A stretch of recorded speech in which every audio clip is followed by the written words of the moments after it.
The ticket market hasn't recovered since Alex Eala forced Indian Wells to revise its crowd control strategy. Alex Eala was left out of the draw for the BNP Paribas Open at Indian Wells. Indian Wells was added to the tour stop by Alex Eala. Now everyone is watching. Support in Indian Wells. Look at this. I mean, this was in Australia. Court 6 literally had a line.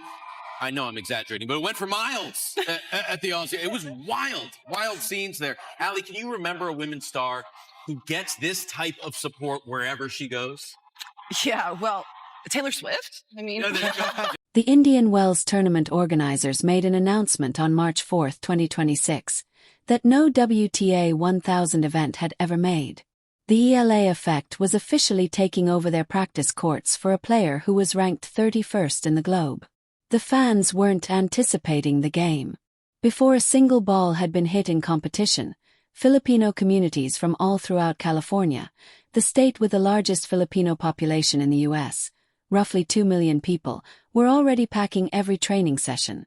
Practice sessions, semifinals, finals, and somewhere in between those crowded courts and the secondary ticket market reports that analysts like Pro Tennis Stories 360 are filing, who reported a huge ticket craze with demand spikes that exceeded projections for early round games.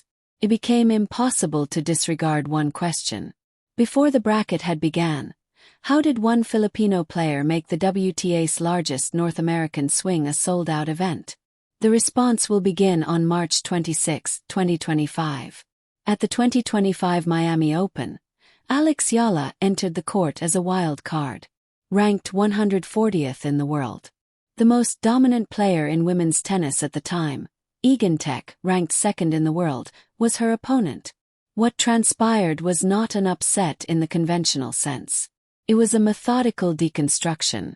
Eala's left-handed serve, which reached about 90 miles per hour on the first try and 75 on the second, produced angles that compelled Swiatek to 32 unintentional mistakes.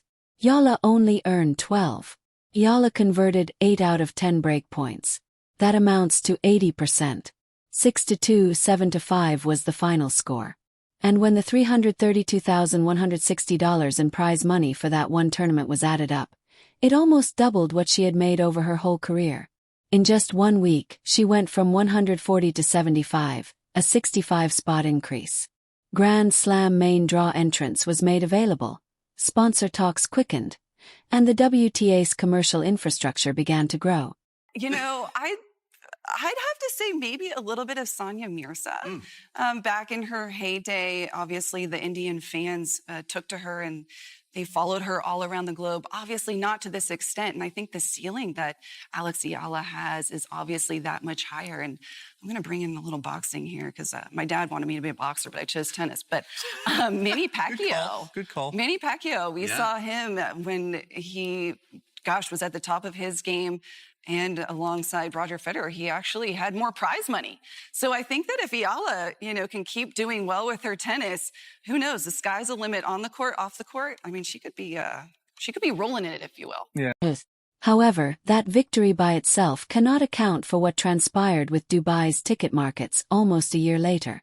You must comprehend what analysts now refer to as the movable home court advantage in order to comprehend that.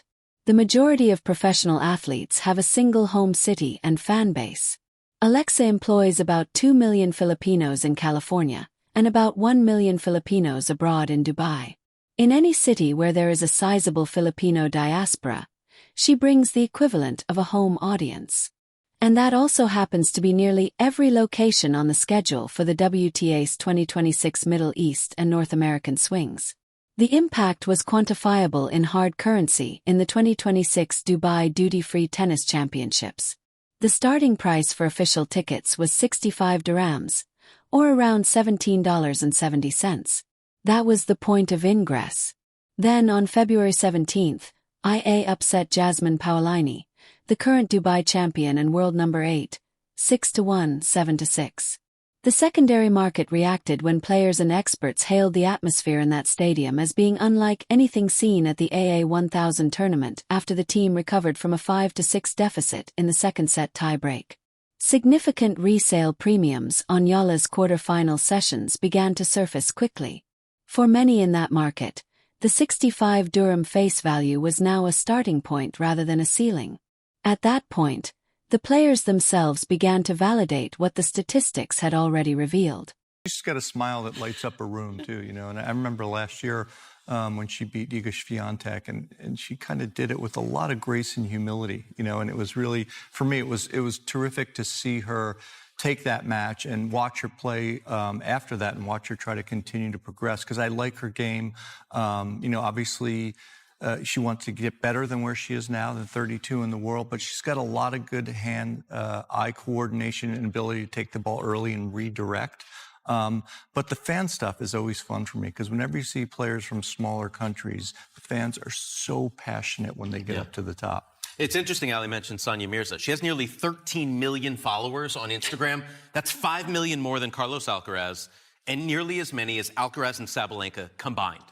So that's how big Sonia Mirza is, was, and will be. But Eala going to be seeded for the first time at a 1,000 to find out who she will play in the second round. Check it. World number 4 Coco Gauff, who defeated Eala 6-0, 6-2 in that Dubai quarterfinal, publicly thanked Eala for bringing a new demographic to the sport.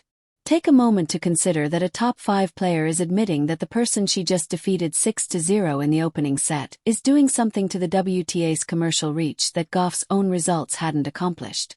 Jessica Pegula went further, commenting specifically on Eala's market assessments given in post-match press conferences by the sports elite. The WTA's institutional response was equally direct. 125 event for January 2026. The Philippines had never hosted a WTA event in its history, but the Eala Effect produced one within a single calendar year of the Miami upset.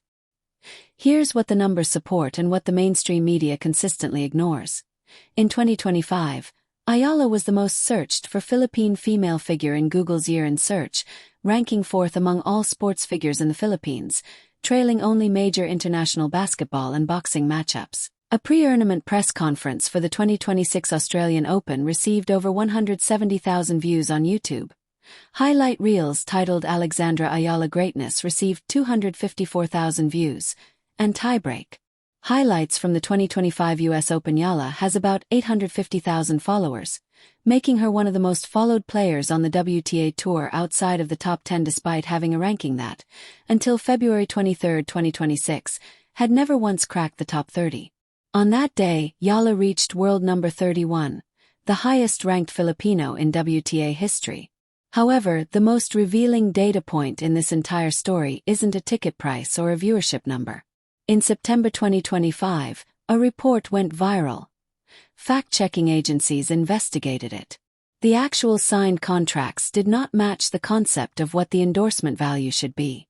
Her certified sponsorships are genuine and expanding. Globe Telecom, which signed Eala as an ambassador when she was 8 years old, and Nike for more than 5 years. Eala's photo is currently on display at Nike World Headquarters in Oregon with the brand's all-time icons. Local juice, Babala, Bank of the Philippine Islands. That is a respectable and growing portfolio. However, the verifiable data cannot tell you what the $45 million fraud does. Millions of people would find a totally fake transaction credible due to the discrepancy between Eala's actual present transactions and what a sizable section of the worldwide audience estimates her commercial ceiling to be. That isn't an issue with false information. It's an indication for valuation. IA was selected as the 31st seed in the first round at Indian Wells on March 3, 2026. Analysts predict that she is on track for a career-best financial year in 2026. With prize earnings currently standing at $291,992. If she maintains a top 35 ranking throughout the Grand Slam season, she could potentially clear $1 million in prize money. A reassessment of WTA broadcast rights in the Philippines and the Middle East is already anticipated by broadcast rights specialists, mostly due to the sticker shock scandal and match viewership figures. When fans come across secondary market pricing that are entirely disconnected from official face values, it has become the defining tension in each competition she competes in. The same analysts who monitored the Dubai ticket increase are already speculating about a possible third-round showdown with Coco Gauff somewhere in that Indian Wells bracket. This is the issue that no professional tennis player has yet to address. What will happen the day Alex Eala makes it to a Grand Slam final if the Eala effect continues to drive secondary markets, broadcast revaluations, and institutional WTA responses at this rate?